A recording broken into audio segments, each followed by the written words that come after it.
യൂട്യൂബിന്റെ second part കണ്ടാലോ ഭയങ്കര funny ആയിട്ടുള്ള ഗെയിംസ് ഒക്കെ ഉണ്ടായിരുന്നു കേട്ടോ. ആരെ പേഴ്സിലാണ് ഹസ്ബൻഡിന്റെ ഫോട്ടോ ഉള്ളത് ചോദിച്ചിട്ട് എന്റെ ഫ്രണ്ടിന്റെ ഉണ്ടായിരുന്നു, അതുകൊണ്ട് അവൾക്ക് ഗിഫ്റ്റ് കിട്ടി. സൂപ്പർ സീനിയേഴ്സിലെ നല്ല അടിപൊളി ഡാൻസ് ഉണ്ടായിരുന്നു, ഞങ്ങൾ ഭയങ്കരമായിട്ട് എൻജോയ് ചെയ്ത്. ഈ ഒരു ദിവസം ഇനി കിട്ടില്ല എന്ന് അറിയുന്നതുകൊണ്ട് തന്നെ നമ്മൾ ഫുൾ ഓൺ ചാർജിലേനു. അവർ നമ്മൾ നേരെ ഫുഡ് കഴിക്കാൻ പോയപ്പോൾ ഇവിടെ ഇങ്ങനെ എല്ലാവരും നെയിം എഴുതി വെക്കണം കണ്ടു. അങ്ങനെ നമ്മൾ നെയിം എഴുതി വെച്ച് ഇയറൊക്കെ എഴുതി വെച്ച് അങ്ങനെ ഫുഡ് കഴിക്കാൻ പോയി. നല്ല കിഡിലും ഫുഡ് ആയിരുന്നു കേട്ടോ, നല്ല ടേസ്റ്റ് ഉണ്ടായിരുന്നു. ബിരിയാണി പണ്ട് എൻ്റെ ഒരു വീക്ക്നെസ് ആണ്. ഡയറ്റിലാണെങ്കിലും ബിരിയാണി കണ്ടു കഴിഞ്ഞാൽ എന്റെ കൺട്രോൾ വിട്ടുപോകും. ഫുഡ് കഴിച്ചപ്പോൾ ഇവർക്കൊക്കെ ഐസ് വേണം പോലും.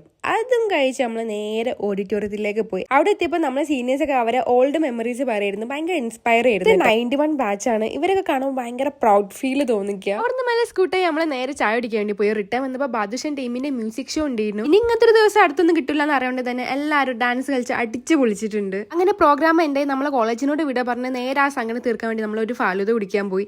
ഇപ്പൊ നിങ്ങൾ വിചാരിക്കുന്നുണ്ടാവും ഫുഡ് കഴിക്കാൻ വേണ്ടിയിട്ടാണോ വന്നതെന്ന്. സത്യം നമുക്ക് തോന്നുന്നുണ്ട്. അപ്പൊ ഇത്രയുള്ളൂ. ബൈ.